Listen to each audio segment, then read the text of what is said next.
okay, we have tested this game internally and we haven't seen any issue in the experience.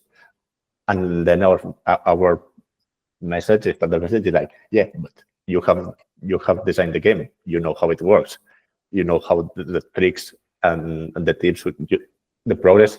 You have designed everything and you have it on your mind, and then your mental map is completely different from a player.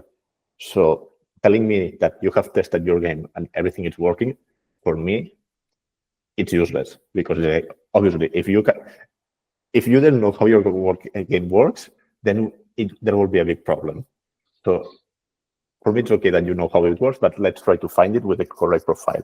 As Alex and Victor were saying, finding the correct profile, it's the most critical part of all this design and playtesting.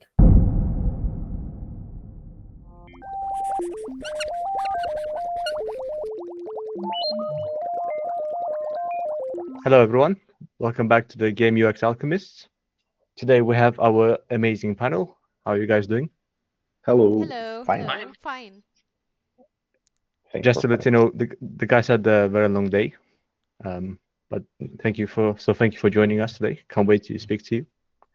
So today's topic was inspired actually by the last episode, where we touched upon the importance of playtesting with real players, not the family. I think that's what you mentioned, Joan. So today I wanted to have a further discussion on this topic. Well, firstly, why should you playtest with external players in the first place, not family or friends or the internal dev team? Yeah, that's the important thing of playtesting, using the correct users to test your game, the ones that will experience your game in the real market, and your family and friends, normally they won't be your players, your final players, your end users. Also, there's other topics like how sincere is those targets. If you recruit players that have experience, that want to play that game, that want to have a nice experience, they will be as sincere as possible in the good and in the bad things. Because if you go with families, you go with friends, they will not be sincere. There's always this like, okay, I'm your friend, I don't want to hurt you, so I will try to stay on the best positive ranks of feedback rather than the negative.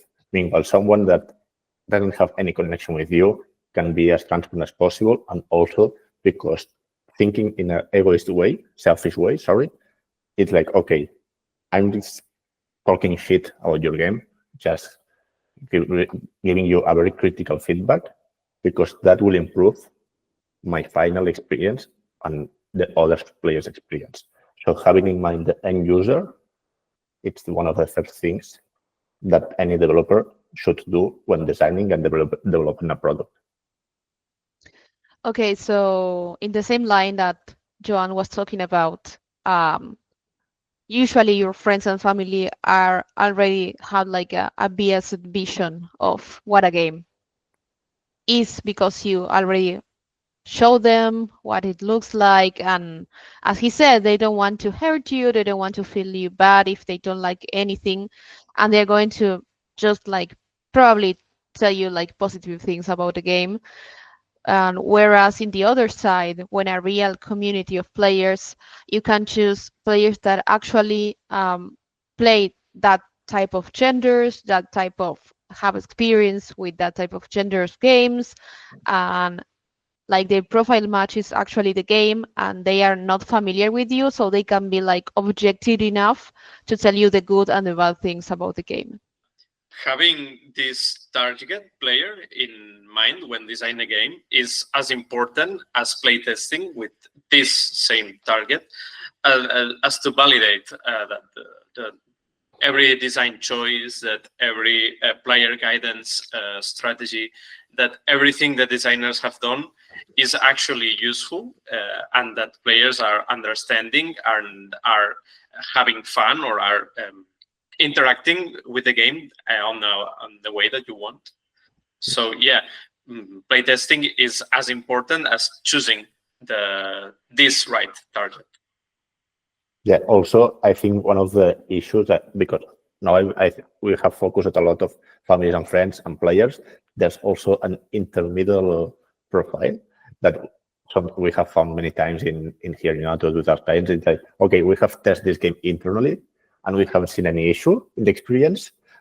And then our message, standard message, is like, yeah, but you have designed the game. You know how it works.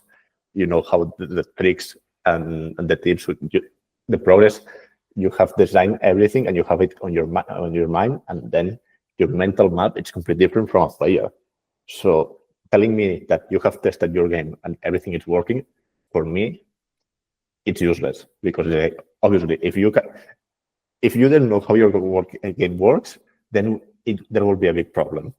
So for me, it's okay that you know how it works, but let's try to find it with the correct profile. As Alex and Victor were saying, finding the correct profile, it's the most critical part of all this design and playtesting. Are you speaking from the personal experience? Oh, yes. Do we get a lot of studios saying yeah, especially, I mean, you can understand that, everyone can understand that a small team, an indies, or they have a small budgets and they don't want to be spending money on playtesting or third-party services, providers, stuff like that, because they want to focus as much as possible in design. And I completely understand that they are there just checking the game, validating themselves, all the process. But as they have a budget for the development, they should also have a small budget to playtest the game. And I'm not saying that, hey, you have to hire like big agency to help you find. You can create a community without a big amount of money. You can just go in line trying to find in forums and Discord servers, stuff like that, people that is interested in helping you. Obviously, there are services like the one we do that we are focused on finding the best player for you, having a big community. But if you don't want to overspend, try to find other solutions. I see. And okay, we talked about the importance of finding these players, but how do you actually find them in terms of the recruitment process? Yeah, I mean, here in Antidote, it's one of the services, as you said, it's the recruitment, and we specialize on finding the profile that you are looking for. Obviously, we are gaming centered, so we specialize in gaming. And if you try to find something that plays from a popular game, it's easy for us. If you want something more specific, we can also help. The thing is to having a big pre-populated community, like the one we have.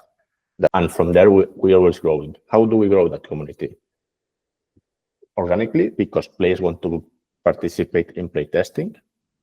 Because I think I talk for myself and many people here in this chat, that as gamers, you enjoy playing and also you want to have nice experiences and you don't mind spending a bit of your hours testing new games and providing feedback, because this is how we ended in this type of sector, because we enjoy playing and we want to have a nice experience and help others. And the other, as always, we have this typical more specific marketing campaigns focused on specific profiles that are the kryptonite for everyone. And one of the shows I always do with our clients is like, hey, if you tell me that you're looking for a left-handed blue eye, green eye-ish eyes with a blue t-shirt and a hoodie, stuff like that, that's very specific. For sure, I will need to do something special to find it. But if you say, hey, I look FPS players, Counter-Strike, Fortnite, FIFAs, we have a big target that we can find it quite fast. The example you gave, was it again from personal experience, or was it just like a... This left-handed blue eyes. Yeah, that's the example I always give. I was about to say, I wonder... profile. That's not, I think if you confuse like gaming profile with Tinder profile. Just kidding. It's a different type of recruitment. Exactly. But okay, so yeah. Sorry, I want to talk, Nalim, if I'm able to. The floor is yours, Vicky. Okay, thank you. So in order to have to me a good player recruitment, First, I think that is important for the people that develop the game to identify the right audience, the right target. And it could be that like the gaming habit, the skill level, the type of player, the type of games they play, and the demographics also, because sometimes if the game is in English, you want people to talk in English to understand the game. So it's important to have a profile, like we were saying before, and to know which type of players you want to test the game. Do you want players that have played a specific game before so that they can do like a comparison and tell you what things work and what things doesn't work? So that is important to have in mind before start to recruiting players. So which type of players do you want you to play your game?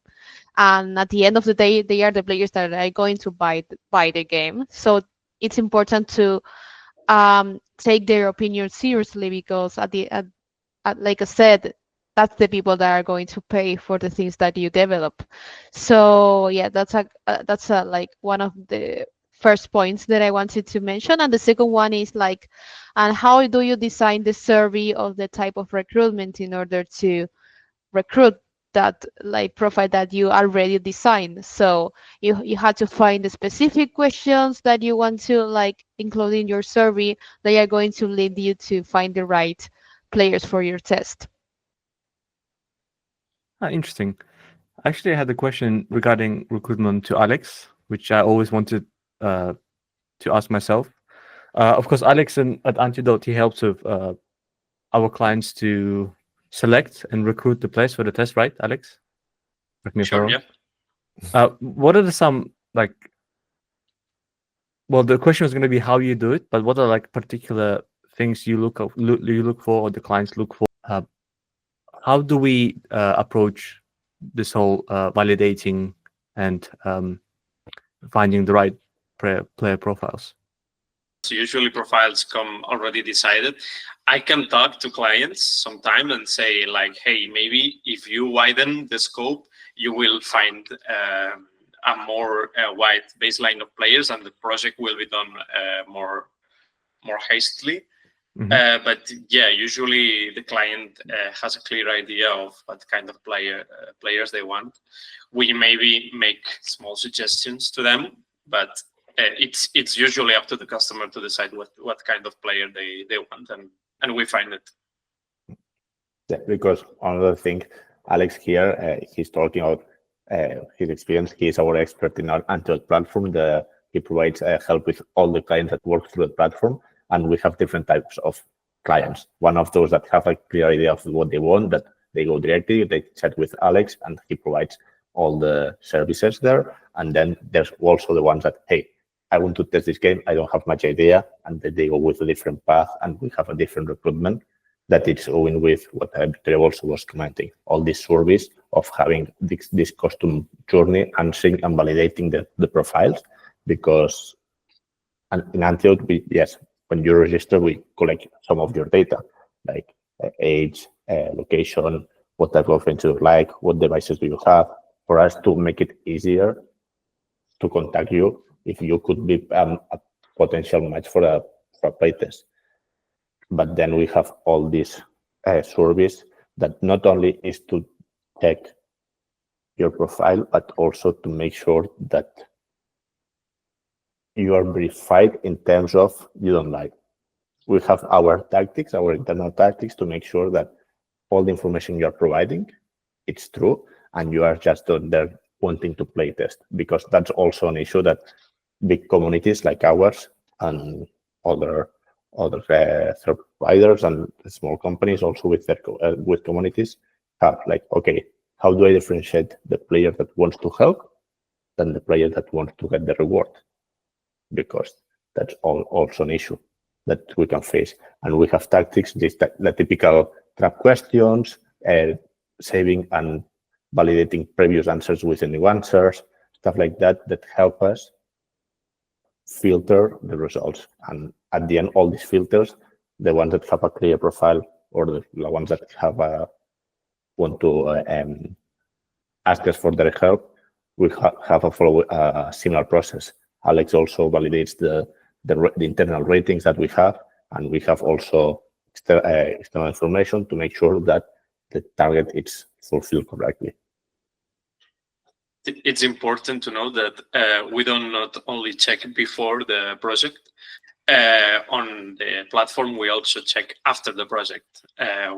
We check and verify that the session that players have provided is valid, that they have followed the playtest instructions, and that maybe some specific project wants, I don't know, outloud comments and answers to the survey. So we checked that the surveys are well answered, and that the player has not only answered yes, no, music, I got lost.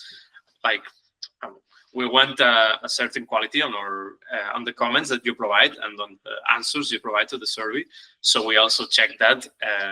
So yeah, so to have a clear idea on which player wants to provide clear feedback and help the studio, and which player only wants, like, to complete the playtest and get rewarded. But yeah, my next thing, do you think it's good enough to transition to tips of like maintaining and like engaging with community? Because that was my question to Vicky, because she's always active in the Discord, like moderating and putting out fires and trolling people. So I think she will have. Trying my best. I mean, I'm there all day. So players need to feel that they are important. They don't want to feel like they just like, okay, we call you when there's a playtest and that's it. They want to feel engaged with the community. They want to feel like they can be called when there is an important event or playtest. And when there is a playtest that they are like invited to, they want to like get the help that they need, and the question, they want people to answer the questions. And if us as Antidote are as involved as they want, they also want then later to test again with us, because they have fun, they enjoy their time, and also make like the playtest experience like fun, like for example sharing memes while they are playing, or pet pictures. They feel like really comfortable in the space, so that it's not like just testing like I don't know, like a normal job. It's like a good experience that at the end of the day it gets rewarded, because that's like the second motivation for players, like getting rewarded. Playtesting seems easy, but it's a job that requires like some time and some of their free time to test, to get like concentrated in the fact that they are playing. So an important thing would be like to get like the best reward possible for their time. So if we reward them like fast, if they get like the feeling that they are being listened and their feedback is useful, and then we reward them for that, they later want to test again because they have a good experience. It's not just like, okay, you do this task and that's it. It's just like an experience that they want to repeat. So that is important for me to get involved with the community, and for them to also find other players that are like involved with Antidote, and they can make friends and play other times. And when they find players that they tested more than once, and then find them again in a new playtest, for example, they feel like happy. Oh yeah, I met you in a previous playtest and now we are going to play again together. And yeah, that's a good feeling, because then you see that a lot of the people from the community really enjoy like playtesting and getting to do new playtests every time. Also, regarding what you mentioned about memes and the pet pictures, she mentioned this because it's a real case that we always use to keep. When we start a new Discord, it's like the two channels that we use to engage people to start talking. I share my cats all the time. Exactly.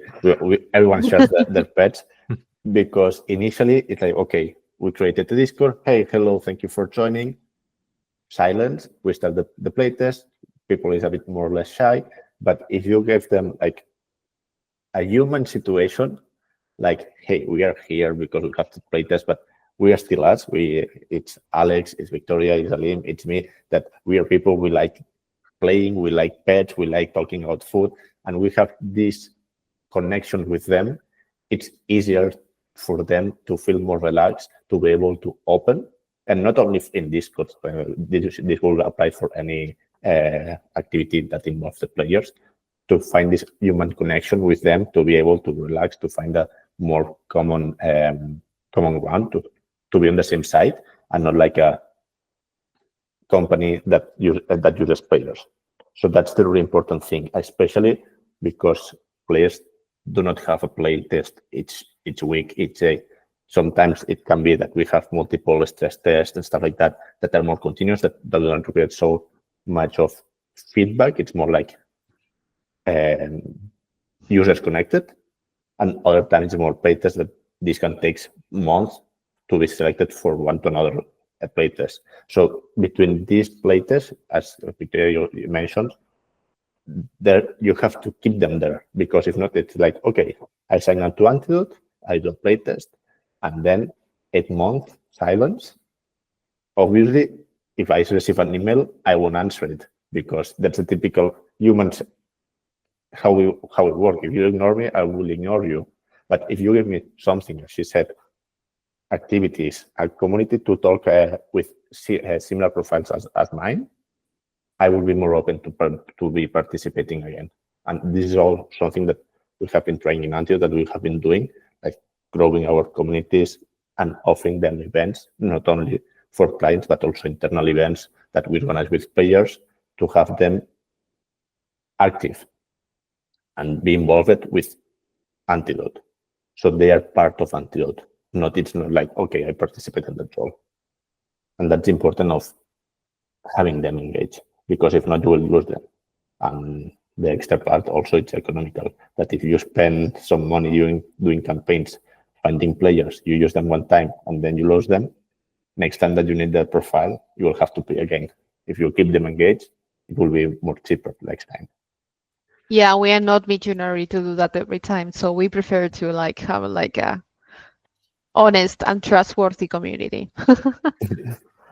And I think all of us here have like, it's a typical thing that a teacher or parent cannot say, but we have our favorite players, those that we have been engaged at some moments of our history in Antidote, that we have played with those, because at the end, as I said, we like to have we have our hobbies, we share with them. If we match that player, we can have more outside Antidote connection. And as I said, in these events, you create certain synergies that it has this human connection.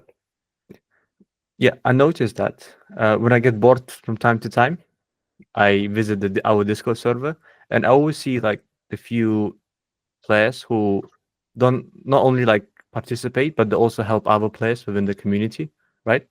I would mention their names, but I can't pronounce it. But I think you know what I'm talking about.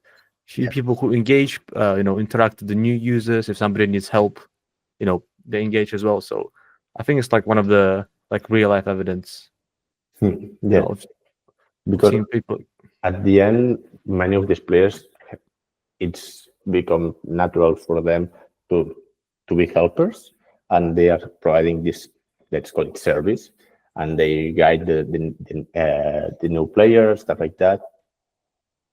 And it's something that we have never asked them to do.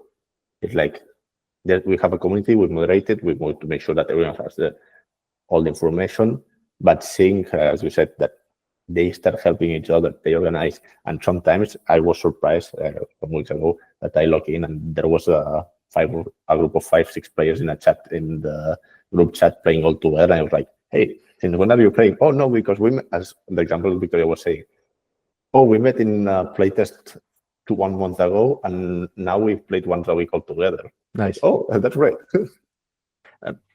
Awesome. I had a question for you, Alex. So we talked about engaging players, inviting them to playtests, especially when they form groups. But let's say there's a situation where a client or anyone posts like an announcement inviting players to join, and there's like an overwhelming amount of entries. How would you recommend to sort it? Like, for example, if they have similar profiles, how would you select who to choose and who to not choose? Well, most of the time it comes to cold hard data, like the player who matches most profile is usually the player that gets priority on invites.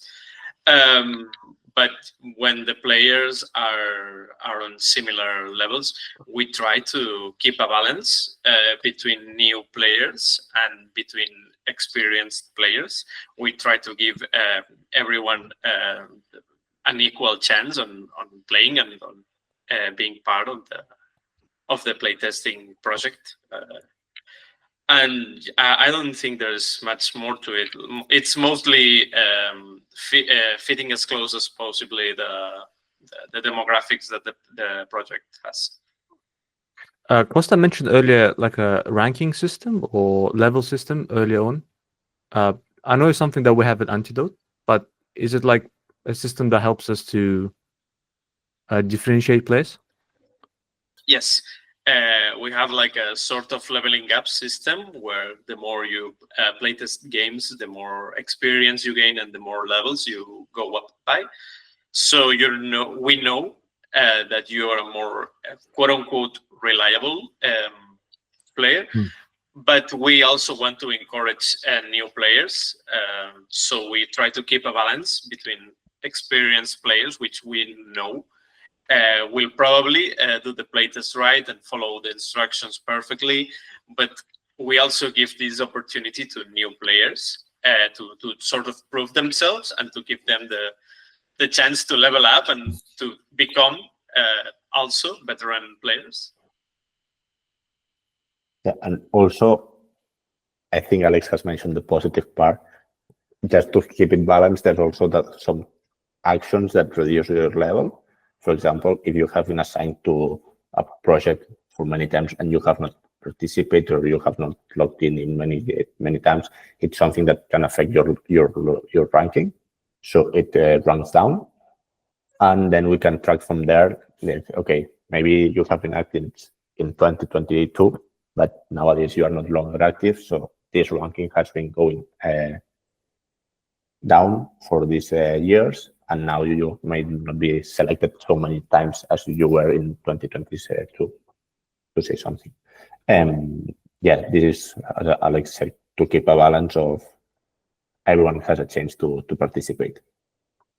It's cool. It sounds like a game almost, right? Everything you described, that's how some games are made. The whole leveling up system. Exactly. And really, it also affects the reward that you receive. It's like engaging to rank up, to level up. It will get you more reward for the same test, a small percentage, but it increases. So for players, it's also another thing to be engaged, to be like, hey, I see that if I participate, if I start answering what you send me, I have more chances to participate. I will have more reward. So that's interesting for the player also. Speaking of interesting, you mentioned the reward part. Of course, most of the times players receive some sort of reward for participation. But how would you recommend a developer to also get players invested in the success of your game, right? So not to be there just for the the coins or the gift cards, but just to actually root for your success. What sort of strategies would you recommend? That's a tricky one. At the end, being rewarded, it's a big part of playtesting in Antidote or any other platform. And you spend some time helping that client, that company. It's important to keep a clear message of what you're looking for when doing recruitment. And also what Victoria was saying before, this recruitment should be having it as better design as possible to make sure that you can find those that the reward would be a secondary thing on all this process. Saying that it's a secondary thing sounds very idealistic because everyone wants to be rewarded, as I said, but we have experiences that people say like, hey, I don't want the reward. I just played this game that for me is perfect. And we have seen that many times. Obviously, if the game, it's a good game, the experience, it's a very good experience for the player, there's more chances that the player will feel relaxed and won't mind the reward at all. But sometimes it's the experience kind of tough to complete the game. It's underdeveloped. There are many issues. The experience for the player is not so good, and you have to. They're like, yeah, I have done this for you because you will give me this 1,000 coins in Antidote. So it's tricky, but the strategic part, it's what Victor said: the recruitment survey and being as filtering as better as possible. And Sometimes we like to, to encourage them to like talk while we are playing, or then like ask them to try to be as detailed as possible with their answers. That's a way that you like encourage them to be like give good feedback, because if you don't be like detailed enough with instructions, maybe they think, oh yeah, I can like an answer like as short as possible and then leave.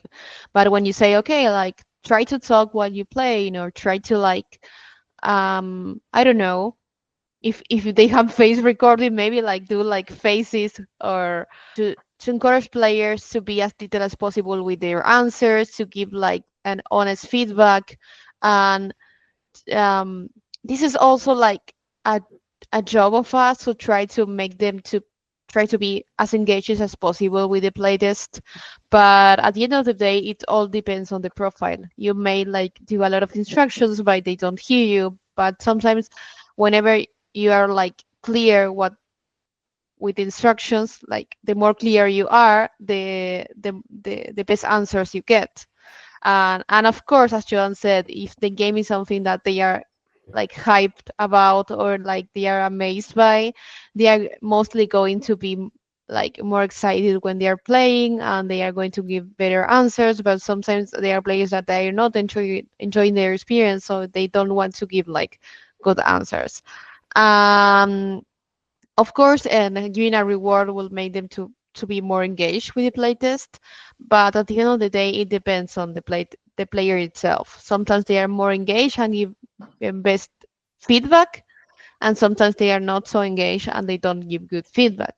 And yeah, this is something that we always learn about, and how we can improve that. There's not like a secret like recipe, but that's one of the, I don't know, I don't know the word. One of the things that we do to improve this process. The thing that you mentioned, it's like it doesn't solve the having the players here for the reward, but it's like trying to reduce the maximum the I'm here only for the reward. This guidance, like this, hey, do this feedback in this way, or do this type of thing about comments, like you will get the reward, but at least do it as best as possible for you to be valid. And then we can compensate your I'm here because I want the reward, and say, hey, we need you because we need your feedback. And we can find this middle ground between both sides, and everyone is happy. Because if not, if you don't have this guidance, like, okay, as she said, I'm here, yes, no, yes, or Alex was mentioned before that some players just quickly answers just to get the reward, and you're like, no, if you do that, it won't be valid.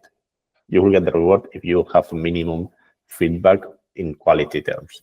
Like, okay, then you will have it.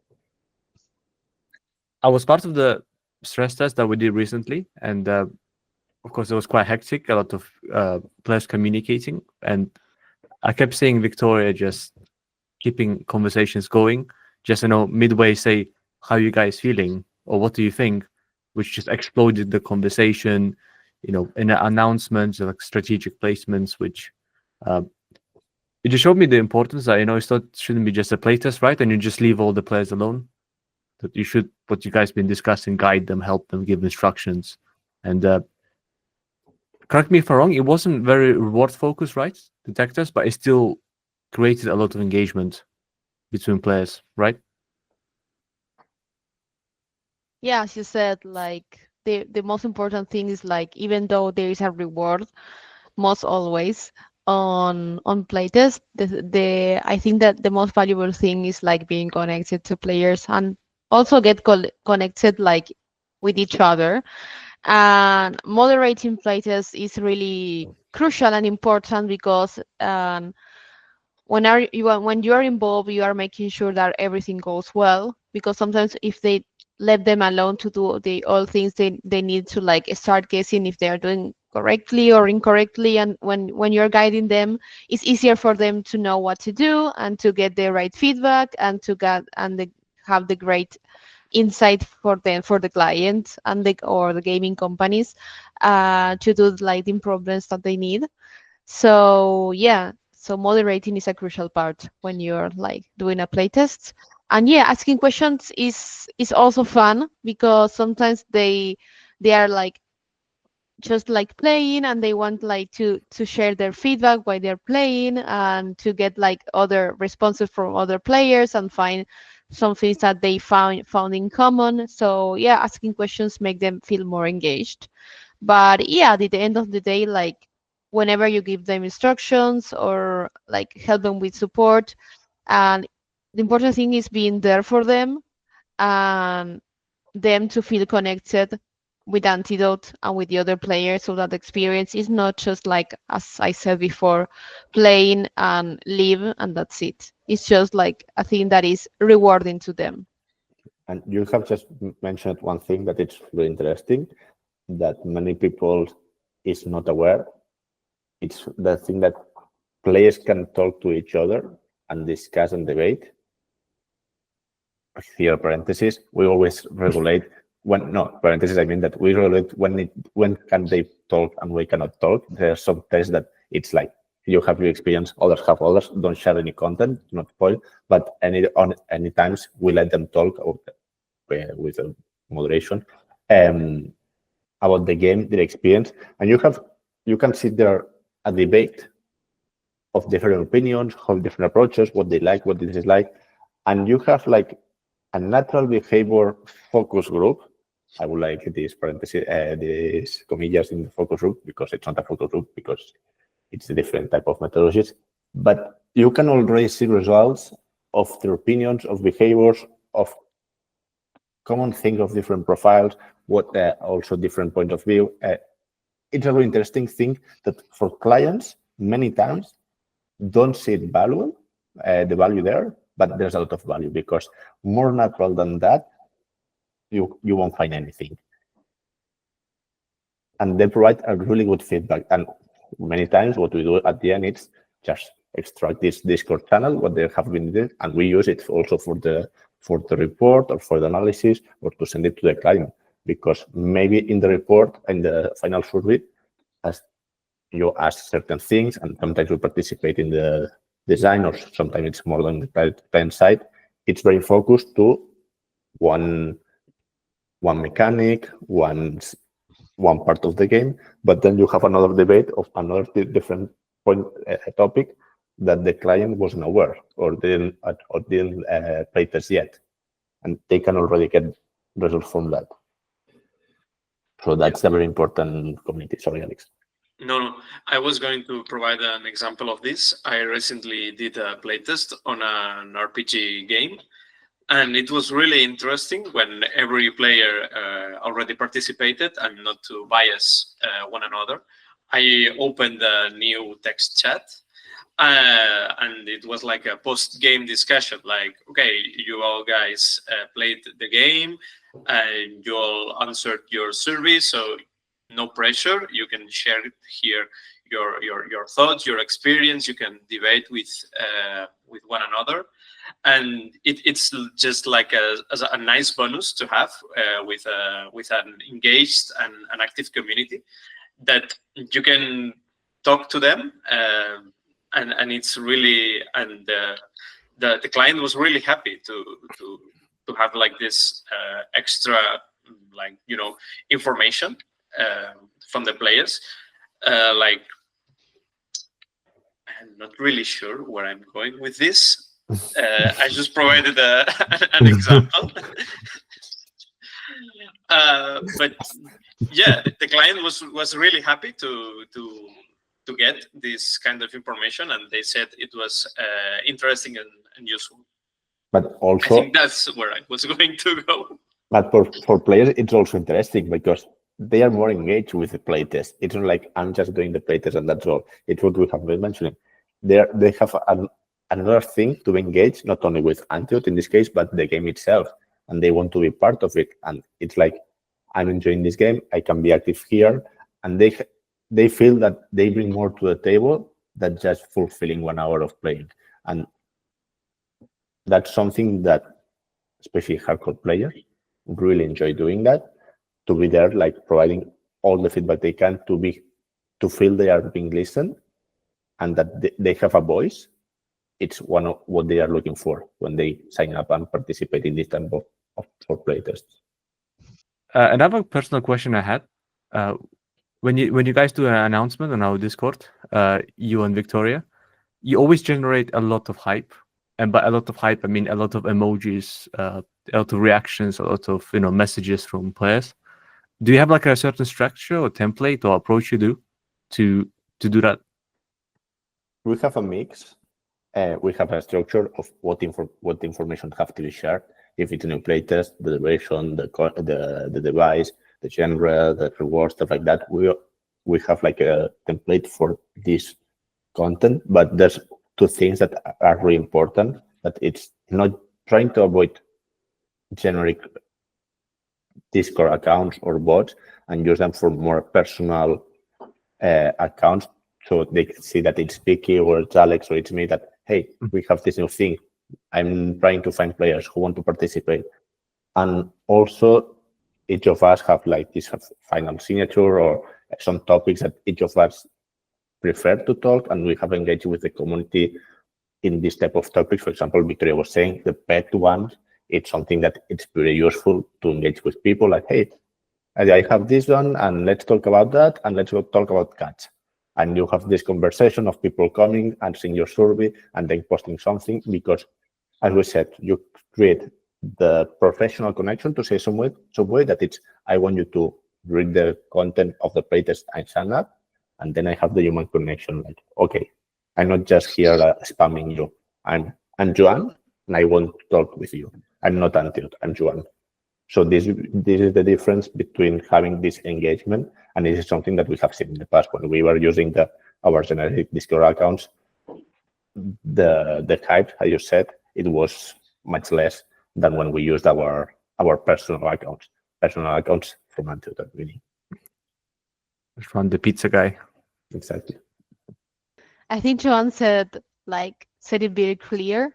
But when we are posting announcements, and something that is important to me is like the announcements should be really like clear and concise to read, because if you write too much, they are not going to read it. Because I mean, we are in like the Gen Z era. We like things to be fast and like go through our eyes in less than 5 seconds. So if you write too much, they are not going to read it. But if you write too low and it's on like too like bot, they are also not going to like feel like they are talking to a person. So the thing is like structure, like the things that you're going to say to players in like announcements or messages the best way possible, so that when they read it, the information gets in their brains.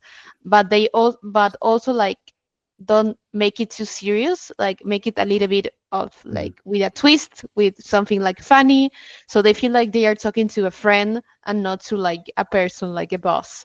So yeah, that's the way I usually approach announcements, and do a little bit like a funny announcement, but with the information that is clear enough for them to understand. And also, if they have doubts about the things that we post, be there for them to answer the questions. And yeah, that's it. I don't know if to feel old or young with all this Gen Z the description, because what about the youth people? I'm feeling like, I mean, we are all Gen the Z. same. We are from the 90s. I believe all from the 90s. We are Gen Z. Yeah, but Well- no, I'm a millennial. I know you're old then, Costa. I mean, you have revealed your age. You should say you are Gen Z, and we will all Until believe you. But now 1996 or 1995 is millennial. I know, but you have just like revealed, like spoiled your age. Can I say I'm from the 90s if I was born 1999? It's literally like the No. last year. Yeah. I was like 1 year old. You have 10 years, exactly. Yeah. But yeah, interesting thing about what you said about being funny. I think what helps that you guys one of the funniest people I know, so it comes across natural to you. It's always funny to see your messages, but We try. But yeah, I think we will. That's it for today's episode. As always, guys, I can speak to you for the next 10 hours, but not everyone wants to listen to us all day. So again, thank you for coming to join to speak about today's topic. As always, you guys, you share a lot of values, a lot of interesting points, from real experience. And the key thing is real experience, something that you guys apply every day, not just the theory. And yep. Thank you for Next, doing this, as always. You're welcome. Next episode, we might have an interesting topic with interesting guests. So stay tuned on that. I'm not sure if it's confirmed. Not you, Costa, but somebody else. I'm joking. But yeah, thank you everyone for watching. I'll see you in the next episode. Bye-bye. Bye-bye. Thank you so much. Bye.